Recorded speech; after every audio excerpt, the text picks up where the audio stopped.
Dominoes.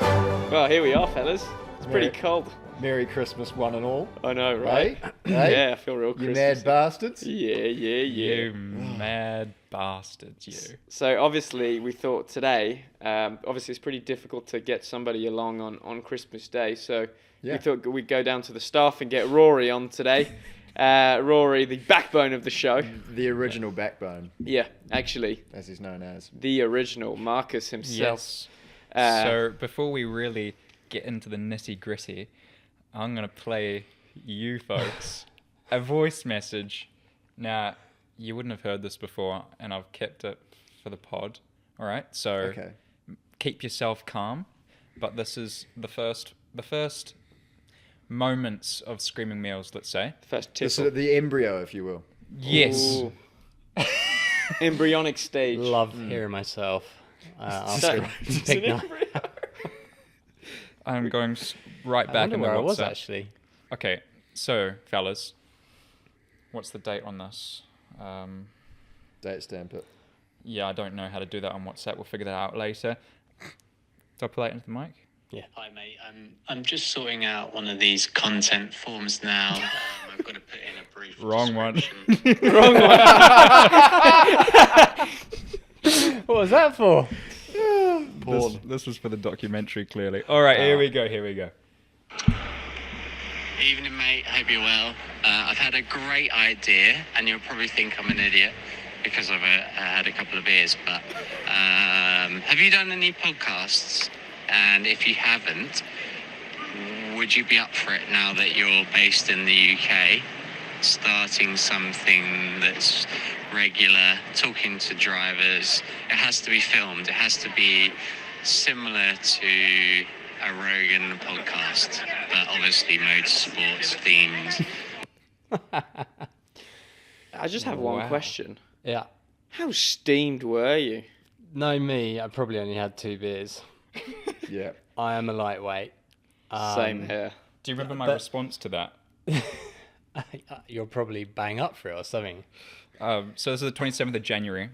I'm lying in my bed at home back in New Zealand. I've obviously woken up to this message. Steamed. My response was, sign me up. I'm no longer under so I've already been thinking about it. Well, that will be Shit, beeped so out, but it was yeah. back in January. Jan. Oh, okay. Heavens. I can't believe it. It's I know. December now. What a Yeah. long Here way here we all come. are on Christmas Day. I know. Invading 11 people's months later. homes as well. Indeed. Clem, did you get that cashmere top today? Was it No, a no, Christmas- no. This was a long time purchase. Yeah. But yes, I do tend to wear them on I Christmas. like It's it. quite- You do look good, if I may say. Well, I just thought I'd come with the look, obviously dressed to impress as we usually do here on Screaming Meals. You And, look like you're wearing an F2 budget. Like, that's how you got your Hublot, you got your diamond encrusted wrist bracelet, whatever that is. Cartier, I'm guessing. What jacket you wearing as well? This is just a Zara. No, it's not. Well, it's practically the same. What about you, James? Yeah. Mate, I'm running actually. I'm almost head to toe on Amazon, to be honest. This is an Amazon T-shirt. I get these 5 for £12 online, and then these jeans. These are actually new, but also from Amazon. These would I think £22 next day delivered. So, yeah, I'm pretty happy with those. What about Yeah, you, for Rory? those. T-shirts from Marquette. Some Nice. Lululemon trousers. You've outdone me on the branding there with the Yeah. old black T-shirt. I mean, Amazon's good, but I wouldn't shop for clothes there that often. Anyways, fellas. Yeah. Which wait, talk us through your outfit. Actually, Yeah, the host. actually, yeah. On Yeah. this looks good. I've really pulled this together from... So, Because that's your sister's jacket. Right? Yeah. Went into Paris's wardrobe this morning. It's a treasure trove, mate. Yeah, that's what you were telling me earlier. Yeah. So I found this off-white blazer, which I can only imagine cost about $3,000. I hope it doesn't, but it sort of feels like it and it looks like it. So got my Gucci loafers on. Those fresh from the Clement Novalak closet, I'm pretty They sure. belong to Clement Novalak. Mate, looking at the bottom of those hooves, they have seen some evenings. Look at the state of them. They have indeed. These are your party shoes, from what I understand. Oh, tend to be, yeah. The soles of those shoes are like 98% gin and tonic. And these pants I bought in Dubai. with Rene Rosen back in 2018, and I got them tailored to me. I didn't look at the price tag, and I just went ahead and just got them to like shorten it, make it a bit tighter. Then looked at the price tag afterwards. Oh, I'm not going to tell you how much it was, but I almost fell off my chair. Was it the F2 season budget? Oh, just about, mate. Yeah. Heavens. Well, hey, we're gathered here today Yes. to speak about Screaming Meals and how it essentially all started, seeing as that it is Christmas and that it's a season for giving, so we wanted to give some information back to our viewers and listeners. So we've heard the voice message there from Rory. And then what happened from there? Because you got in touch with me maybe 4 months after that about the podcast. Well, if we can go back even further, before I'd even spoken to Rory about it, I'm a podcast lover, you know that, and I obviously lived with Callum a lot for far too long, and Callum and I, we'd just like, be sitting in the lounge chatting shit as you would, and I came across an NBA player's podcast. I forget his name, but he plays on the Brooklyn Nets, and he used to date one of the Kardashians. Oh, Blake Griffiths? Blake Griffin, I think it is. Griffiths. Sorry. Big sports fan over here. And he had a podcast about how he lives his life, basically, like his health routines and blah, blah, blah, blah, blah. And I thought, you know what, that's a bit of me. Like, Yeah. I'd love that. So, yeah, it's pretty ironic because we do bust out the wine every single episode, and I promise you I don't normally drink. It's just on whenever I'm around James. Okay. So I'd already started talking with Callum about it, and Callum said, yeah, but we'd have to get this and that, be quite expensive, blah, blah, blah, blah, blah. So we sort of put a pin in it. And then maybe towards the end of 2021, I reckon you came to me again. Was that right? I think it was. Slid into the DMs twice. No, it was in person. Dirty. Abu Dhabi was wrapped, and you were heading to the W, and I was heading to the airport or something. And I said, mate, good, take care. Hopefully see you next year. And you said, oh, I'm moving to the UK. So I think that's what. Didn't we mention something before? Yeah, like just some filming whilst you were back in the UK, just Yeah. doing some extra content. Yeah. And then fast forward, I don't know, however many months, we wanted to do it, but it just kept being prolonged. Delayed. I don't even think you were involved at this stage, James. This is just because I'm pretty sure as soon as I got involved, we were filming. It started cracking on. So we've been honestly, like, obviously every show we tend to speak of the backbones of the show, if we will, and the two people that sort of keep it together are Rory and James, really. Myself and Marcus sort of are there or thereabouts most of the time. Salute. Cheers, Marcus. But yeah, the backbones of the show. So of course, Rory was the initiator, if we could put it We that had a very way. exciting meeting, actually. I don't even know where it was. You organised the meeting. Yeah, I do a lot of meetings up there. It's Savage Bar by Tower Bridge in London. Yeah. It's a cool Because spot. basically, I think you messaged me maybe the day before and said, I'm meeting this guy tomorrow who's going to talk to me about the podcast. And me being me, I just put, I'm in business mode. Yeah. And I was like, right, you want to make sure that you're not working for a studio. You want to own all your footage. You want to own the rights to everything. You don't want to end up just doing a whole bunch of work. And you basically just Fucking hell, ignored everything I You think said. he's smart. You ignored everything I said and you went, yeah, do you just want to come to the meeting? I was like, sure, I'll see you there. And so, we get up there, we start throwing ideas around. So he arrives on his bicycle. Yeah, Rory was there on the London's- spot. I'd never met Rory before. I walked past him drenched, having cycled down there in the rain. And I actually remember thinking to myself, I wonder if that's the guy. No, and then we threw some idea around. It was originally potentially going to be almost like a carpool karaoke type of gig, wasn't it? And then we kind of quite quickly threw that in the too hard basket. I can't remember. Yeah, I mean, just logistics of trying to get a guest and you into a car drive around with GoPros. Well, Who knows? the if they're problem being recording. that Marcus obviously only a couple of weeks ago had his car literally Clamped. immobilized, put it this way, because of too many parking parking. tickets. Probably so, that meeting had something to do with it because You got one then? You got one. I parked outside whatever hotel it was. So I just parked bosh right outside, and I don't know however many hundreds of thousands of pounds of parking tickets I've Amassed. Accrued. But that certainly didn't help the clamping situation. Anyway, I remember we sat down for that meeting. James, I know the old James, right? The old James got steamed. Right? Steamed. Like, so he'd be, I've told you the story a million times, but I remember the old James, and James arrives well dressed. He's got like a notepad. Rory's talking, and James is like writing. And I'm like, what is, so James is actually organized. He's actually writing shit down. the backbone. And then, for whatever reason, I remember saying, James, I want you to be my co-host. Do you remember that? Yeah. How could I forget? Were you surprised or not? Shocked to the core would be an understatement, because I remember thinking, like, if he does a podcast, if he gets right to the bottom of that barrel, maybe he'll be like, oh, why don't I just ask my weird mate who works in insurance to come on, because like no one else wants to come and do it. But no, when you said that, I was thinking, because I actually have quite a lot on my plate anyway with my real job, and I was thinking, there's a lot of extra work, but God, it's got to be fun. Yeah. And it is, and it's been a ride. It's been a ride. It's taken us all over the map. Obviously, you guys would have been there anyway, but I've, Well, I think one of the, by accident, we could probably say, young Clement coming on board. no one saw that coming. No one. No one saw that. Not even us. Well, I can. I reckon Rory would have seen it coming. It was a standout episode, and we'd only done 2.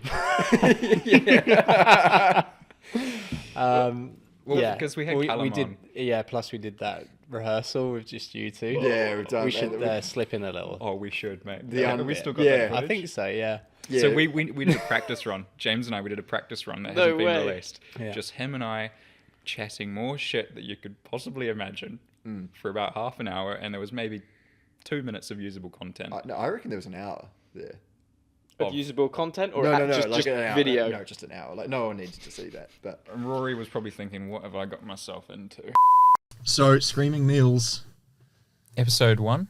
is it episode 1 or is it episode 0? We could call it the prologue. The prologue or the prolapse? I had a bit of a moment where I had a sort of a heart flutter for Mitch Evans along the way there. I remember that. That was. What? What happened with Mitch? You started talking about Mitch Evans, and then similar to Charlotte Clare in the Hungry episode, I just didn't shut up about how hot he was for Oh, 5 minutes. Oh, okay. Oh, Yeah. okay. All right, so finally, we get to Clement Novalak. Oh, I can tell. I can depict the exact point, the exact moment Marcus walked up to me. So obviously, I was mid-discussion with multiple F1 teams regarding a contract for the following season. And I had Marcus Armstrong just sort of walking around in this Silverstone paddock right behind the high-tech Grand Prix, and he was telling me, yeah, Clem, would like to get you on the pod. And at that point, I thought it was a great idea. We could share a good moment, a good drink. Or 2, or 3, or 5. Yeah, multiple. And just enjoy a good time sitting around and chatting. And obviously the podcast went extremely well. And Marcus then gave me a call and said, do you know what, mate? I reckon having you on the show would be a right steamer. And so since then, we just sort of... he just gave me that call. I was obviously discussing contracts at the time, and that sort of quickly fell away as soon as the episodes came out. And due to my, put it this way, clearly unsatisfactory lifestyle, and from then on, we're here. Obviously 6 months down the road, and we get a lot. Me personally get a lot of questions when I tell people about the podcast. I say it's called Screaming Meals, and they go, "What?" What? Do you know why it's called Screaming Meals? Well, yeah. Screaming Reels. Bingo. There you go. Bingo. Did you know that, Clem? Well, I knew that very recently because I had no idea. And obviously, first coming onto this podcast, I thought we'd be talking about food, which is probably what we spend about 2% of the time actually discussing. I think it's probably a lot less than that. Yeah. But Marcus introduced me to Screaming Reels. Obviously, a very well-liked show in the sort of New Zealand region. Well, people thought either you're a genius for making your food account into a podcast, or it was a complete coincidence. And it was a complete coincidence. Yeah, I'd err on the side of complete coincidence. In fact, you were my very first follower on Screaming Meals. Clem. I was. And Actually down in Bahrain. As I sort of went down from the elevator, obviously. It was just before the race weekends, but we weren't quite on track yet. And Marcus was there, and I sort of go down to breakfast, and he looks at me and he goes, Clem, I've just had eureka, a mind-blowing idea. I go around the world and I'm just going to take pictures of my food. And it just evolved from there. And I was like, you know what, mate, you do you. I mean, if this floats your boat and if you're happy with it, just go ahead, crack on. And so, I was the first follower to Screaming Meals. Yeah, well, I mean, it's a bit off topic, but I was actually thinking the other day, the best food I've had on the road, like the best restaurants or the best meals I've had since, the start of the F2 season. For me, it was Jeddah, believe it or not. Mm-hmm. Jeddah, just before the feature race, me and Ash, we went to this little restaurant. I'll throw it on the screen for you. I took a photo of it, of course. It was like banana bread with like peanut butter, slathered with peanut butter, and then a granola bowl, banana. No, it was beautiful. Really. I mean, for me, that sounds utterly repulsive. But if you know anything about Marcus Armstrong, I mean, if you were a meal, that's what you'd be. I'd be an avocado toast if I was a meal. But this one was really calorie dense, and had I known that the Jeddah feature race was going to be as difficult as it was, you'd have probably had more. I probably would have had another 2 slices of banana bread because I almost came out of the car and died that day. Yeah. Oh, well, I mean... well, everyone did. Well, to be honest, it was one of those races where you're just sort of going round and round, and as your engineer's sort of counting down the laps, you're just thinking, when's the bloody safety car going to come out? And it just didn't come out. When you're thinking that, usually you're the one who's bringing out the safety car. It is usually the case. It wasn't in that one, but... Question for Rory. Now, controversial as it may be, who do you think who's been the funniest or most entertaining F2 driver you've interviewed? Yeah. But you can't... Not on Screaming Meals? You can't say nor Clement Novalak. Okay. Most entertaining. Nikita's... Mazepin. Yeah, entertaining. Callum, Really? I like Cal. Same. And fella. then I'd probably say JM. I mean, I've got a soft spot for JM. Yeah, Jeez. JM's a lad. Are we talking about Jehan or JM? JM. Right. Juan Manuel. Juan Correa, What actually. a man, Wankeray. Actually, and that's a bit harsh because there's tons of drivers that I really enjoy their company and just a really cool Just a perk quick of the job. question. If Marcus hadn't said Clement Marcus, would we have been made you it on two, the grid? obviously. Yeah, Yeah. good on ya. I was just thinking for a moment maybe we didn't actually feature in I that always top love 3. when I have an interview with you. You always manage to get good content out of me because every time I leave that fucking interview room with you, I'm like, I shouldn't have said that. Why did I say that?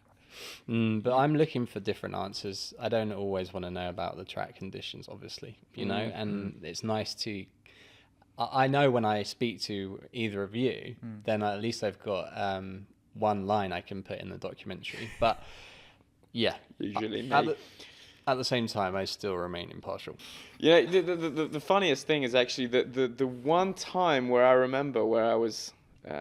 had a lovely interview with Rory, and I think the one that stands out the most from the whole Chasing the Dream is actually right after Zandvoort, because obviously we're going to put it on the screen. I reckon we could get probably a video of it. I took a pretty large chug of champagne He on drank the half podium. the bottle on the podium. It was ridiculous.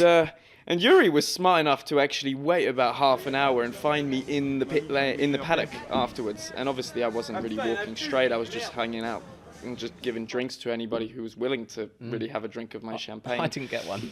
Did you not? I mean, I was working, but Well, yeah, but It's no excuse, mate.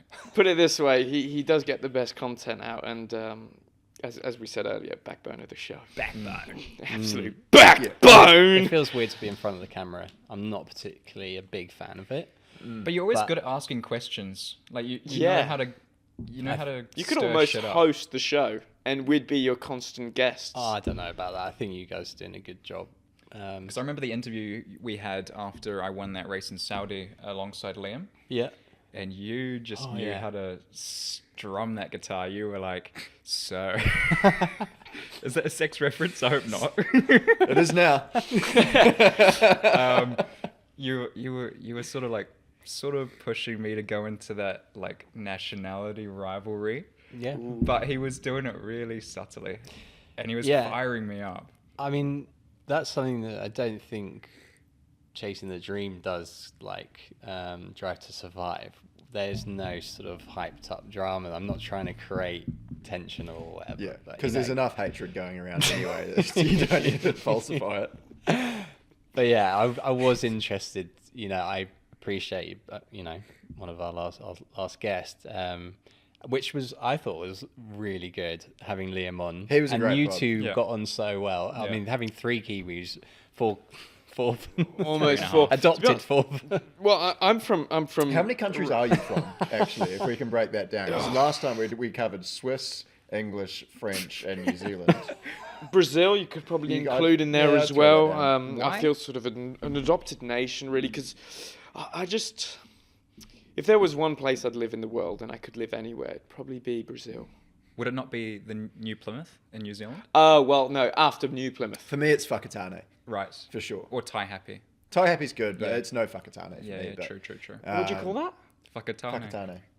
They've got a good go-kart track there, actually. Where's that? North Island or? Whakatane. Yeah, it's sort of the middle of the North Island. Whakatane. Yeah, no, it's lovely. I feel like I'm Woods. swearing as I'm saying this. Whakatane. It's a name, mate. Whakatane. Whakatane, it's not too far away from Waikakamukau. What? The other person we've always wanted to have on the show, and you know very well, Dan Tictum. Yeah. Oh yeah, God, totally forgot. I should have mentioned him. He's definitely in my top Yeah. 3 ever. I mean, as soon as he joined the paddock and I spoke to him, I knew I had a whole episode. I mean, I had an episode just talking to him in one go. Do you know, like Yeah. he's great. Dan has got his special sort of. Got away with words. He's got away with words. Yeah. I mean the one that stands out to me is the Budapest Formula 2 reference to a cross between a boat and a rally car. I think that this was actually. That was broadcast. It was Yeah. broadcast, but it was pretty actually accurate Yeah? in what I felt all season, really. What, even in the dry? You could also make a documentary out of what he says in the weighbridge after a race. Yeah. Just like him exiting the car and going back to his box, you could make a documentary on. Just one-liners. It's great, but most of the drivers still have the helmets on. So, well, some You can do, still hear so- him shouting though. You can, but they're- It's that loud, is it? It's fucking green, you fucking. but yeah. That's a great impression, actually. It's like he's in a room. Dan? I'll do it again if you like. But so to cap, I mean, we have had some good guests. We've had some. I think Felipe was actually really good as well in your first episode. He was a perfect sort of wingman to you, as you've been to him throughout this year. Oh, well, Um, yeah, as I said earlier, obviously we're at much latter part of the season. Well, obviously this episode's meant to come out. Oh, I've just walked onto myself here. This is obviously not Christmas Day and the championship still isn't decided. But, yeah, I think I've played a massive part in the team's sort of drive this year. Obviously, in terms of percentage of points scored, for the team. It's pretty decent, mate. Oh yeah, probably roughly 8, maybe less percent. But at least it's sort of the whole development of the car and everything. I was his wingman there, and obviously he was my wingman on You're the like show. you're like the You're like the Barrichello to his Schumacher. Schumacher. Yeah. I sort of said you could say so for this year. Yeah, for sure. You're the Bottas to his Hamilton. The Clyde to his Bonnie, The James to his Marcus. Yeah, exactly. Yeah. Yeah, the Max Futurals Lando Norris. Yeah, no, but he was good. And then who was next? We had Callum after that, because we got lucky with him because he was only in the UK. No, he for like 3 flew from days. America just for that interview. Yeah. I was Yeah. going to say that. That was good fun. And then the one after that was you were co-host, I believe. Yes, my first actual that was co-host. the Netherlands, no? No, that was the JM Hungary. Budapest. Yeah. JM, and we talk about great guests. He's come up twice in the podcast now. JM. Yeah. Not a playboy wankerea. It was fantastic. One of my favourite stories. That's the best one-liner I've ever heard. Full stop. Yeah. But that was good, and then we sort of went to where was the next one? Amsterdam. Then we all got shit-faced in yeah. Amsterdam. Fucking hell, Clem. Old. How many times did you say old The old. and mate in that show? Oh, mate. Oh, mate. Well, We had that fantastic video sent to us by some fans of they were doing a shot Yes. every time Clem said the old. now, Did we I'm put not that sure on? they're still with us. Should we put? yeah, little did we know. I think about 3 of the. I think it must have been 4 or 3. Succumbed to alcohol poisoning.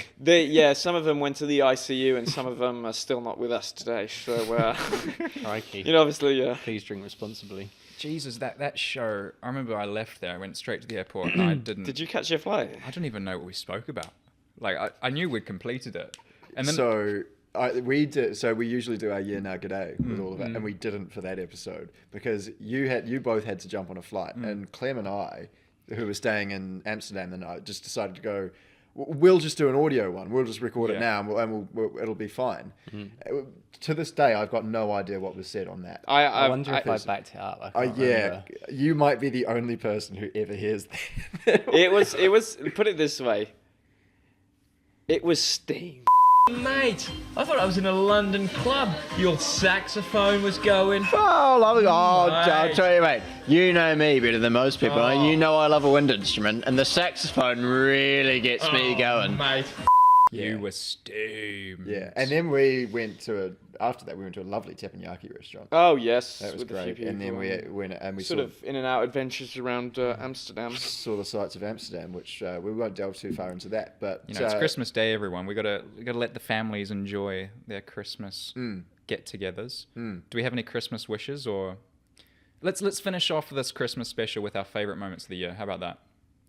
Whoa, you're posing a very Yeah, I know. I Tough mean, question. for Sprung it on me, you. a standout for me is after the afters of the Budapest episode, where JM got us into that party that we all went to, and there was a red carpet there, and I was just in my Marks and Spencer's grey shorts and a sailing jacket. I'll throw it up on the screen for everyone to see. He's on the red carpet. There's a fashion show going on. Full on. And James is there wearing shorts. I think you're wearing Nikes as well, Nikes. Yeah. And you're just like, you look like you own the show. And there's about 55 models standing behind you. Oh, yeah. At some I've point. Have you in time. seen this Yeah. photo? Yeah. Mate, there was. I'll tell you something. It's not always like this at all. But at that event, it must have been 5 women to 1 man. That is a very good ratio. I mean, it depends what you're doing, but it was. I was intrigued by it. I'll say the least. And actually, Paris and my girlfriend were just sat in the corner watching you blokes run around like dogs. Nah, with 2 mate, I wasn't Wotsits. there, remember? Oh, of course you weren't. Yeah. Rory, how about you, mate? Favourite moment? Well, in between the sessions in Monaco, I'd just go for a little swim in the sea. So I think that was probably my favourite moment. Peaceful. It was so. There's no racing drivers in sight. Yeah, I'm sure there's better, but that was just top of my head. Yeah. Clement? I don't really remember much of Zandvoort was fun. 2022. Oh no, but I'm just saying I'm steamed most of the time, so it's kind of difficult to remember. No, the only one I wasn't was probably just after Budapest race, where Marcus just sort of, obviously after turning down so many F1 opportunities, he just nipped me and just went, would you like to be a co-host of Screaming Meals? I think that was probably my highlight, really. I thought when you did that, you were talking about how he pushed you wide at T1 and cost you a win. Same. Oh, Yeah, that was a rough day That actually. old I don't really- chestnut. That was Don't one, even that was talk one of my about highlights, I must say. Yeah. You know when you're leading out of T1 at Zandvoort, and you just know and you no look, one's you gonna look get in your mirror past. and you're like, andiamo a festeggiare tutto. Yeah, let's go. No. And with that, actually, we won't end on this because it is somewhat of a negative note. I was looking at the F2 calendar a couple of days ago, and they've got the pictures for whoever won the race, sprint feature. You've won like the second most equal races. You've got like 3 or 4 wins. You know what's and I was even looking at worse? how is he P12? Mate, I should have won more as well. It's true. That is honestly, true. I don't want to talk about luck, but luck has not been on my side. Yeah. Anyway, we're going to stay on the high points because it's Christmas. we're gonna stay happy. So I'd say racing. I think my highlight was probably winning that feature race at Red Bull Ring. Yeah. Do you want a feature? Red Sorry, Bull not Ring? feature race. I should have actually, but Yeah. yeah, we won't go into that. But no, because I think it was Porsche starting alongside me, and I remember the night before the race, Ollie came to me and he's like, "Tomorrow's going to be tough, mate, because Red Bull Ring. It's like you're going to be the parachute. Everyone else is just going to tow past you after the first corner." So I was nervous because normally I'm not nervous before a race, but this time, funnily enough, I was. I was like, it's going to be tough today. I'm going to have to do like quali laps the entire race. The race isn't won after T1 like at Zandvoort. And also Porsche, to be fair to him, is very good when he's chasing. Like whenever I see Porsche in P2, that's the best he'll ever drive.